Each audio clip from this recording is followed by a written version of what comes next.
आज की क्लास में हम लोग ये न्यूमेरिकल देखेंगे, ये काल्वन फिल्टर पे बेस्ड है। देखिए एक सिस्टम दिया हुआ, तो स्टेट स्पेस इक्वेशन है X K plus 1 equal to 2 XK plus W K. W क्या है? W K is the process noise, measurement output Y K is XK plus V के।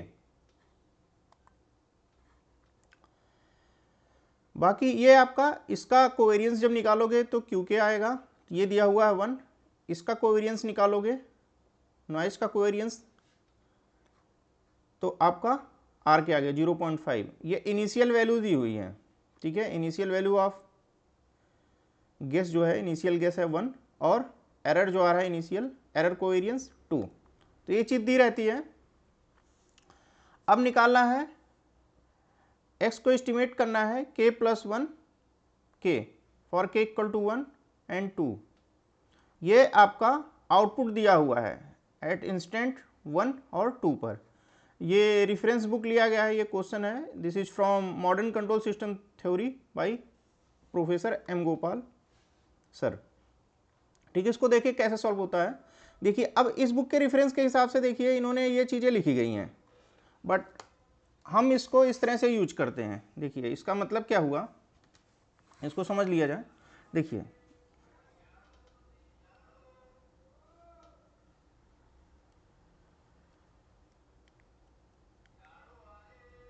X cap k plus 1 by k, दूसरा है x cap k plus 1 by k plus 1। दो चीज़ें होती हैं, that equal to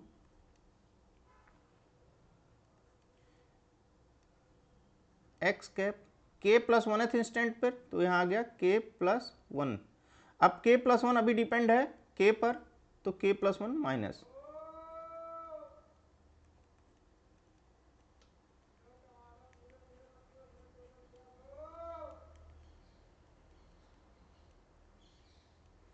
के प्लस 1 इंस्टेंट पे निकाला जा रहा है, तो के प्लस 1 लिख दिए। तो ये फाइनल पे डिपेंड है, तो यहाँ प्लस। तो इस तरह से बुक टू बुक चीज़ें चेंज होती है। ये अकॉर्डिंग टू ये चीज़ हुआ है,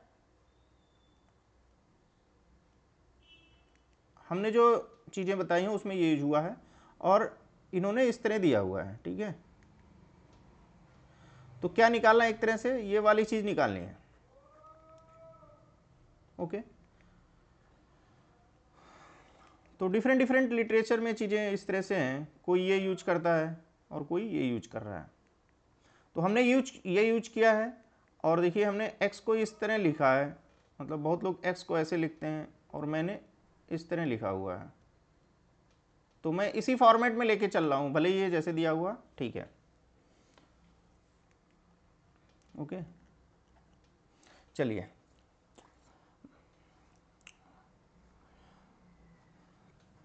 तो हमारे पास यहाँ देखिए, ये जो मैट्रिक्स अगर स्टैंडर्ड से आप देखोगे तो ये सब कांस्टेंट वैल्यू दिया हुआ यहाँ। तो अगर आपका ये देखिए ये इक्वेशन आती है स्टेट स्पेस की, ये नॉइज के केस में स्टैंडर्ड रिप्रेजेंटेशन है ये। तो यहाँ ए है, मैट्रिक्स बी है और ये वाला नॉइज का फैक्टर है। अगर ये टाइम इनवेरिएंट का केस आप ले रहे हो तो हम k-1 वाला टर्म नहीं लिख रहे हैं, मतलब k-1 सफिक्स में अगर जो इसके आता है ये k-1, टाइम इनवेरिएंट के केस में हम इसको हटा दे रहे हैं। तो चूंकि यहाँ भी कांस्टेंट दिया था इसलिए हमने फार्मूले में वो टर्म हटा दिया।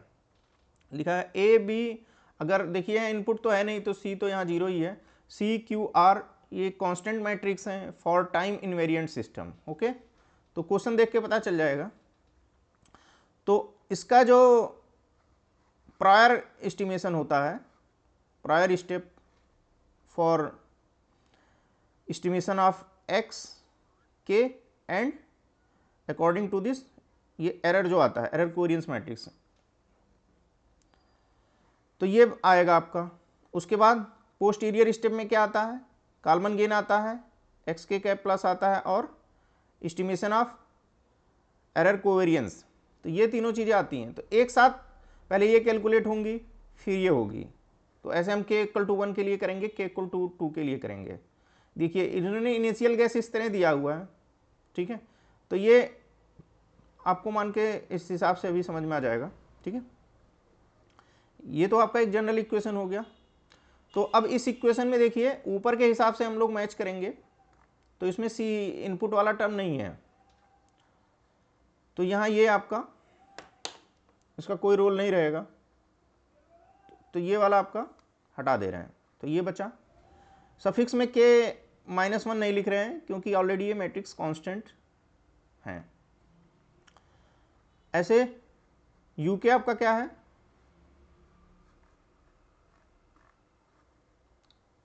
x प्लस, तो ये वाला आगे कोफिशिएंट c 1 हो जो, और आपका ये, तो इस हिसाब से वो भी कांस्टेंट है, तो सी एक्स के प्लस वी, तो सी के को हमने लिख दिया सी डायरेक्ट। तो मैच कर लीजिए, तो सिंपल, अगर आपको प्रैक्टिस है तो ये देखिए ये वाला टर्म आपका सी हो गया, इसके कोफिशिएंट जो हैं 1 हो गया, और ये डब्ल्यू के वी के का जो कोवेरियंस निकलेगा क्यू और आर, ये दिया हुआ 1 0 पॉइंट, ये तो दिया ही है, और इनिशियल वैल्यू ऑफ दिस दिया हुआ है एक्स और पी की। चलिए, तो हमने अपने पैरामीटर के हिसाब से इसको लिख लिया, ठीक है, कि ये इनके बुक के थ्योरी के हिसाब से इन्होंने इस तरह प्रेजेंटेशन है, तो हमने अपने हिसाब से लिख लिया जैसे हमने सारी चीज़ें डेरिव की हैं। तो ये हो गया x0 प्लस, तो ये 1 हो गया, ऐसे ये p0 प्लस ये 2 हो गया। अब हमें इस फॉर्मूले को अप्लाई करना है। चलिए, ये सारी चीज़ गिवन थी, मैंने लिख ली है। बाकी ये जो आप सॉल्व करोगे तो ये सारे आपको यूज में आएगा, तो वहाँ हम लोग डायरेक्ट यूज कर लेंगे। अभी मैंने मेन चीज़ मैट्रिक्स से रिलेटेड लिख दी। अब देखिए,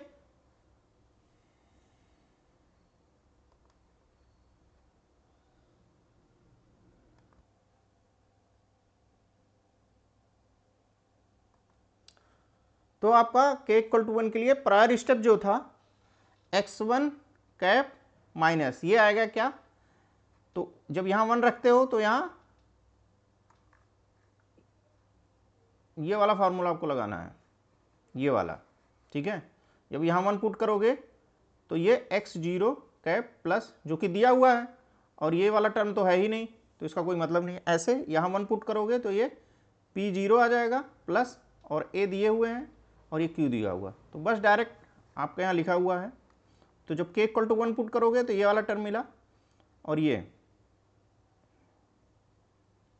x0 कैप प्लस, तो ये वैल्यू यहाँ लिखी हुई है 1, और a की वैल्यू दी हुई है 2, देयरफॉर 2।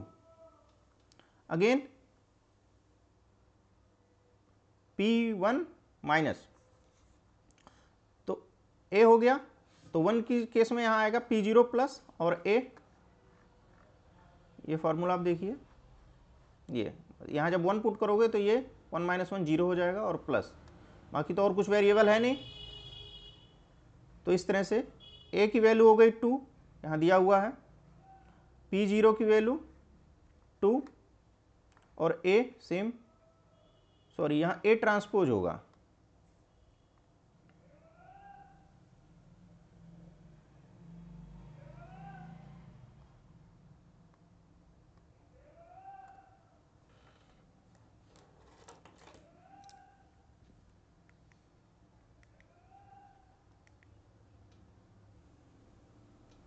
ठीक है। तो चूंकि कांस्टेंट है ये, एक मतलब एक ही वैल्यू है, तो इसका ट्रांसपोज तो सेम वही हो गया। मैट्रिक्स तो केवल एक वैल्यू है ना, 1 एलिमेंट है तो यही आ जाएगा। तो 2 2 2, तो 8 आ गया, और प्लस q की वैल्यू देखिए यहाँ 1 दिया हुआ है, तो 8 प्लस 1 9 हो गया। अब ये वैल्यू प्रायर हो गई। अब इसके बाद हमें क्या करना है, पोस्टीरियर निकालना है। तो पोस्टीरियर स्टेप निकालने में, पोस्टीरियर में हमारे पास क्या मिलेगा,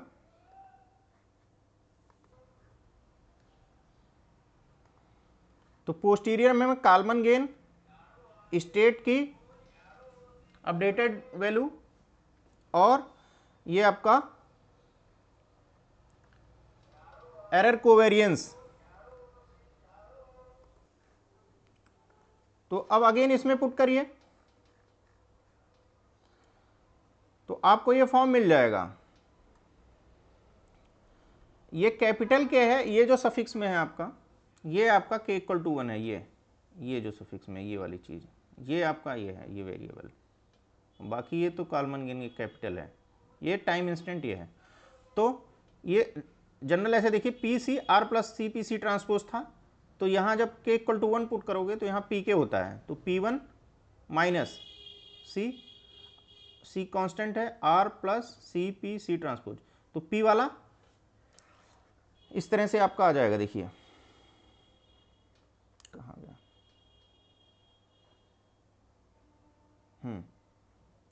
इसके केस में पी के है ना, पी के माइनस मतलब ये वैल्यू यहाँ आ रही है,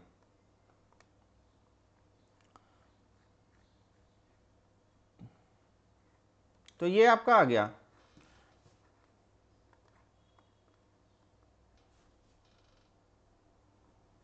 तो यहाँ से देखिए ये वैल्यू जो है इसको यहाँ मिल जाएगा, मतलब ऐसे समझिए ये वैल्यू गया यहाँ इसके पास, सी दिया हुआ है क्वेश्चन में, सी की वैल्यू 1 है, आर की वैल्यू 0.5, ध्यान दीजिए आर की वैल्यू 0.5, यहाँ सी 1 है, सी ट्रांसपोज भी 1 होगा, और P1 माइनस यहाँ से प्रोपेगेट हो रहा है। ओके, तो पूरे को सॉल्व करिएगा तो ये 9.5, 9 बाई ये माइनस लगा है ना ऊपर, तो 9 बाई 9.5 ये आ गया, ये कॉलमन गेन K1। तो फिर x1 cap plus x1 cap minus plus K1 y minus C x1 cap minus, तो ये देखिए ये जो स्टेप है पोस्टीरियर इस पे डिपेंड है, तो ये देखिए ये डेटा यहाँ यूज हो रहा है यहाँ। ओके, और K1 यहाँ से यहाँ आ गया, y1 अभी बता रहे हैं क्या है, C दिया हुआ है, ये सब C मैट्रिक्स है 1, और x1 कैप माइनस सेम ये जो x1 कैप जहाँ से लिए हो ये 2, ये यहाँ गया। ठीक है, अब देखिए y1 क्वेश्चन में y1 दिया है 1 और y2 दिया है 2, तो अभी यहाँ तो y1 ही यूज होगा, 1 पर y1 मिलेगा, y1 हमें चाहिए। तो इस तरह से ये हमारा, तो ये हमारा दिया हुआ है y, उसने ऐसे लिखा हुआ है उस बुक में y1 इक्वल टू 1, तो हमारा ये हो गया हमारे नोटेशन के हिसाब से। ठीक है, तो ये गिवन है, तो ये आपका जो एक तरह से समझिए मेजरमेंट आउटपुट है वो दिया रहता है, तो ये आपका गिवन है। बस आपको केवल क्या करना है, मतलब सिंप्लीफाई करना है, बस ये सिंपल सी इक्वेशन बन गई। फिर आगे P1 प्लस ये क्या आएगा 1 माइनस K1C, अब K इक्वल टू ये 1 यहाँ पुट किया गया है, और C कांस्टेंट है तो सफिक्स में K का कोई मतलब नहीं है, तो ये आ गया। अब यहाँ से ये देखिए, यहाँ से देखिए कैसे चीज़ें हो रही हैं, ये वैल्यू यहाँ जा रही है, K की वैल्यू यहाँ से मिलेगी इसको, तो इस तरह से चीज़ें प्रोपेगेट हो रही हैं। बाकी तो C मैट्रिक्स आपका कांस्टेंट है 1, तो ये 1 हो गया, तो इसको फुल फिल किए तो हमारा ये चीज़ आ गई। इतनी बात समझ में आई?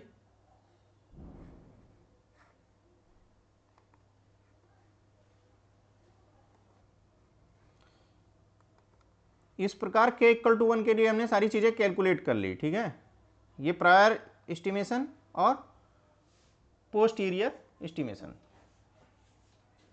अगेन आइए k इक्वल टू 2 के लिए, तो k इक्वल टू 2 के लिए आपका उसी फार्मूले में आपका x2 कैप माइनस ये आ गया x1 कैप, तो अब ये यहाँ से आएगा ऊपर से, इस पहले स्टेप की जो ये वैल्यू है एस्टिमेट की, ये अगले स्टेप के लिए प्रायर का काम करेगा, ये चीज़ यहाँ जा रही है। Okay,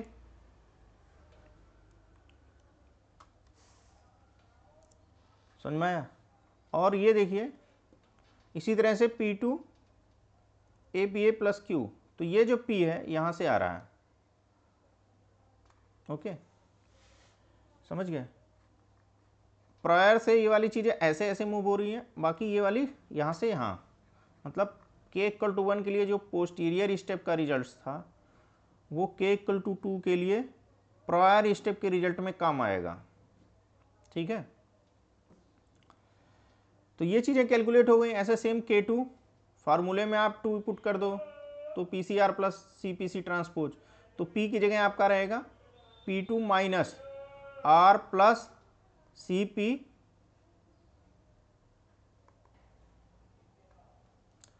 R plus CPC transpose, जहाँ P है P2 माइनस। तो बस अब P2 की वैल्यू देखिए, यहाँ से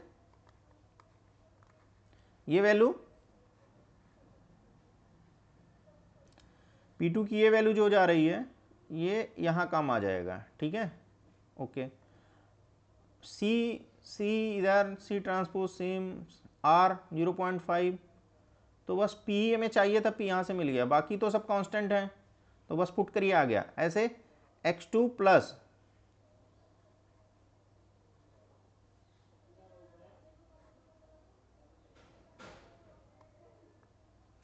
तो x2 प्लस आपको क्या मिलेगा, x2 minus plus K2 y2 minus C x2 minus.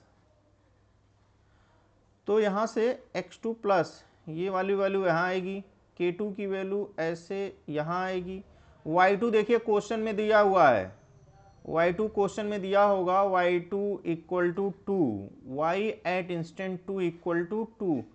अब यहाँ देखिए इसको यूज करोगे, ये गिवन हो गया, C की मैट्रिक्स 1 है और x2 माइनस सेम ये जो डेटा है सेम यहाँ लिखा हुआ है, ये जो वैल्यू है यही वैल्यू तो यहाँ है, तो और ये वैल्यू कहाँ से मिल रही है यहाँ। तो इस तरह से ये चीज़ें y2 गिवन है, y2 इक्वल टू 2, इसको ऐसे लिख सकते हैं y2 इक्वल टू 2 एज पर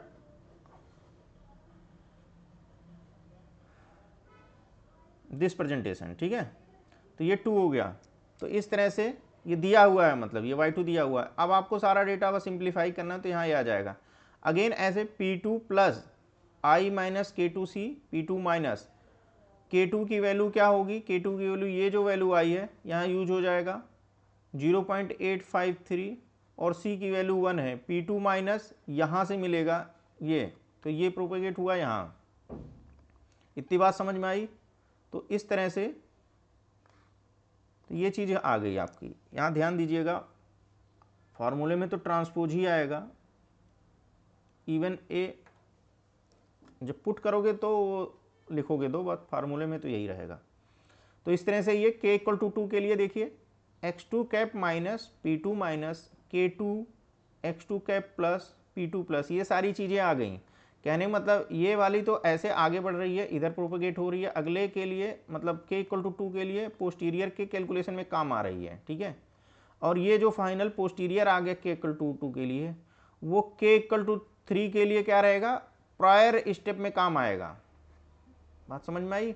तो अगर कहीं कैलकुलेशन में एक जगह गलती हुई तो वो गलती आगे तक जाएगा।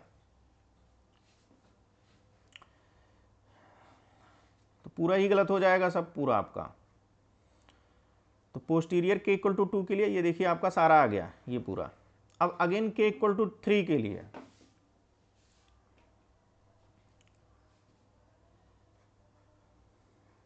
k इक्वल टू 3 के लिए x3 कैप माइनस, तो यहाँ आ जाएगा a x2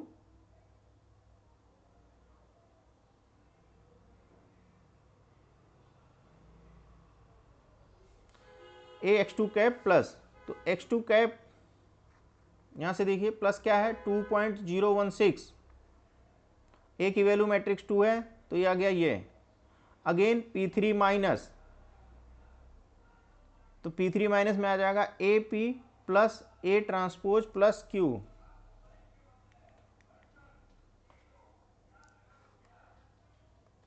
तो यहाँ आप ऐसे लिख सकते हो। अच्छा, मैं इस वे में लिखा होगा कि A चूँकि वैल्यू है इसलिए हमने ट्रांसपोज पहले ही हटा दिया, कोई बात नहीं, आप लिख के ही चलो। तो P2 की वैल्यू कहाँ से मिलेगी, K2 से, k इक्वल टू 2 से, तो यहाँ से ये वाली जो वैल्यू आ रही है वो प्रोपेगेट होगा इसके कैलकुलेशन में, यहाँ आ रही है। ठीक है, तो इस तरह से P3 आ जाएगा। ओके, अब आगे क्या करना है, बस वैल्यू पुट कर दीजिए और ये P3 माइनस आ गया। अब ये दोनों आ गए X3 माइनस P3 माइनस, ये वैल्यू पोस्टीरियर स्टेप में काम आएंगे। जब K3 आप निकालोगे तो इसको हटा दे रहे हैं, K3 निकालोगे तो ये फार्मूला आपका बनेगा, ठीक है। तो यहाँ P3 माइनस चाहिए, P3 माइनस यहाँ से मिलेगा, ठीक है, ये आ गया आपका। बाकी CR तो सब कांस्टेंट है, बस पुट करना है। C की वैल्यू 1 है तो 1 से मल्टीप्लाई करो, कुछ चीज़ नहीं। R की वैल्यू 0.5 है, C की वैल्यू 1 है, C की वैल्यू 1 है, और P3 ये P3 है, P3 माइनस सेम ये P3 यहाँ भी लिखा हुआ है। ओके, तो इस तरह से सारी चीज़ें बस मल्टीप्लाई करोगे तो K3 आ गया। तो K3 के बाद हमें X3 कैप प्लस, तो ये होता है X3 कैप माइनस, जो कि यहाँ से आएगा ये, फिर K3 जो कि यहाँ से मिल रहा है। ऑर्डर भी समझना है कि किस ऑर्डर में कैलकुलेशन है। तो पहले K3 इसलिए निकाला गया था, फिर Y3 देखिए नहीं दिया हुआ है क्वेश्चन में, तो हम आगे बढ़ गए। हमें लग रहा है क्वेश्चन का सॉल्यूशन यही खत्म हो जाएगा। Y3 दिया नहीं है, Y3 नहीं दिया है, कोई बात नहीं, हम समझाने के लिए ये है कि समझने के लिए। अगर Y3 नहीं दिया है तो हमने इसलिए क्वेश्चन मार्क लिख दिए। C की वैल्यू 1 है और X3 माइनस ये वाली वैल्यू है, तो ये पुट किए। बट ये सॉल्व नहीं होगा क्योंकि Y3 नॉट गिवन। Y3 जो है मेजरमेंट आउटपुट है जो कि सेंसर से मिलता है, तो अगर नहीं दिया है तो हम कुछ नहीं कर सकते। तो ये अननोन हो जाएगा, अभी नहीं, मतलब एट k इक्वल टू 3 पे updated value of x can not be calculated because of not availability of measurement output at time k equal to 3। So but हम जो पोस्टीरियर एरर कोवेरियंस मैट्रिक्स है we can calculate it, ठीक है। How, let us see. P3 plus equal to KI minus K3C into P3 minus, ये formula बन के आएगा 3 जब पुट करेंगे। ये I आइडेंटिटी मैट्रिक्स है, वो उसी ऑर्डर में लेना है जो इसके आएगी रो और कॉलम। तो चूंकि ये, अब देखिए, ठीक है, ये वैल्यू एक आएगी इसलिए सिंगल ले लिए। K3 की वैल्यू, K3 की वैल्यू यहां से मिली ये, ठीक है, ये K3 यहां से मिल रहा। C की वैल्यू 1 है, P3 माइनस यहां से मिल गया। तो इस तरह से सॉल्व किए। समझ रहे हैं आप क्या हो रहा है? तो ये आ गया आपका ये। तो it means we can calculate, इधर आपने क्या कैलकुलेट किया, X3 cap minus P3 minus K3, ये नहीं मिला, इस पे हम क्वेश्चन मार्क रहेगा, ठीक है, और P3 प्लस।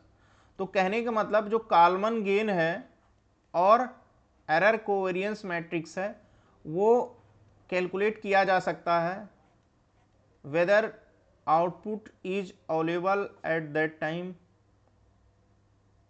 और नॉट। चाहे आउटपुट अवेलेबल हो या ना हो, इसका इसके कैलकुलेशन में कोई रोल नहीं है। समझ में आया? तो एक तरह से ये चीज यहां क्लियर हो गई। तो हमें निकालना क्या था,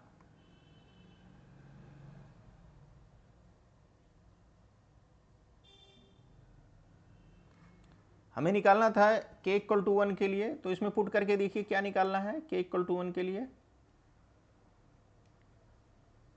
इसके हिसाब से जैसे ये लिखा है x वैसे ही यहाँ लिख रहे हैं, x cap k equal to 1, तो ये 2/1, और दूसरा k इक्वल टू 2 के लिए ये है फॉर k इक्वल टू 1।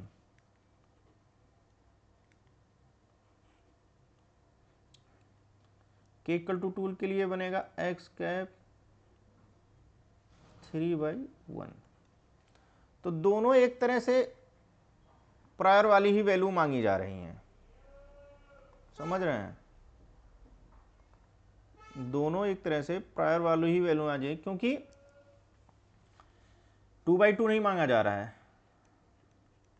तो that will be equal to x cap, हमने कैसे लिखा था, सॉरी एक मिनट, हमारा चल रहा था 2 और 2 पे पहले वाले पे डिपेंड है ना, तो माइनस वाला, ये इक्वल टू हो जाएगा x3 कैप, सॉरी यहाँ जब 2 पुट करोगे तो 3 हो रहा ना, तो यहाँ 2 आएगा, सॉरी गलत हो गया, जस्ट पहले वाला होता है ना, जब यहाँ 2 पुट करोगे तो 3 हो जाएगा, 3 वाला उसके पहले वाले पे डिपेंड होगा, तो ये 3, तो पहले पे डिपेंड है तो ये माइनस वाले आ जाएंगे, तो ये प्रायर वाला निकालना है, prior value at time t of estimate x। तो let us see what is x2 cap minus from the solution. x2 cap मतलब k इक्वल टू 2 के लिए निकालना है, वो भी प्रायर में आएगा, तो x2 cap minus will be equal to 2.106 and let us see x3 cap minus, x3 मतलब k इक्वल टू 3 के लिए, कैप माइनस मतलब प्रायर वाले केस में, तो 4.032 and 2.106। So this is the our answer for the particular question, ठीक है, this is the answer for our particular question and as per the solution of the book, मतलब answer of the book, answer from the book, this is correct. Okay, तो इस तरह से चीजें solve की जाती हैं।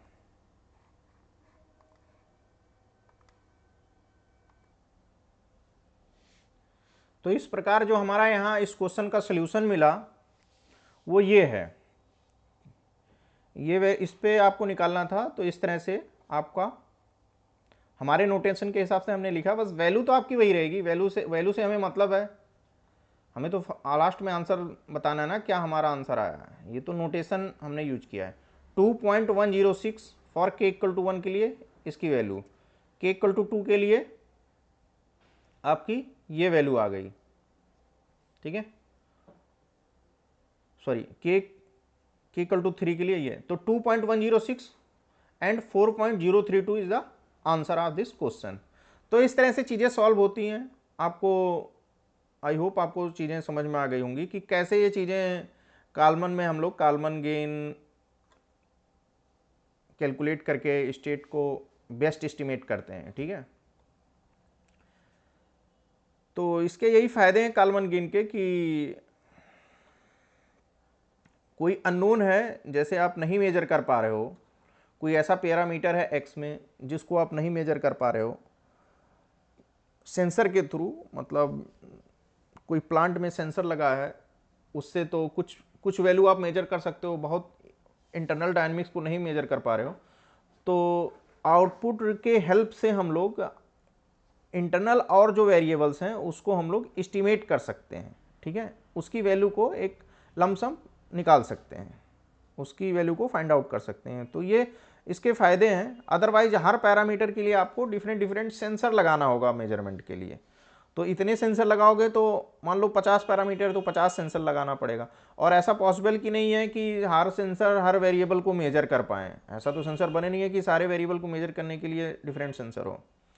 तो ये चीज़ें रहती हैं, इसका यही फ़ायदे हैं। और एक दो कंडीशन और रहती है ऑब्जर्वेबिलिटी टेस्ट से, जिससे हम पता कर पाते हैं कि वो स्टेट पर्टिकुलर वेरिएबल मेजर हो पाएगा कि नहीं। ऑब्जर्वेबिलिटी एक टेस्ट होता है कंट्रोल सिस्टम में। तो ये सब चीज़ें हैं, बट अभी के लिए इतना ही पे स्टॉप करिए। Thank you to all.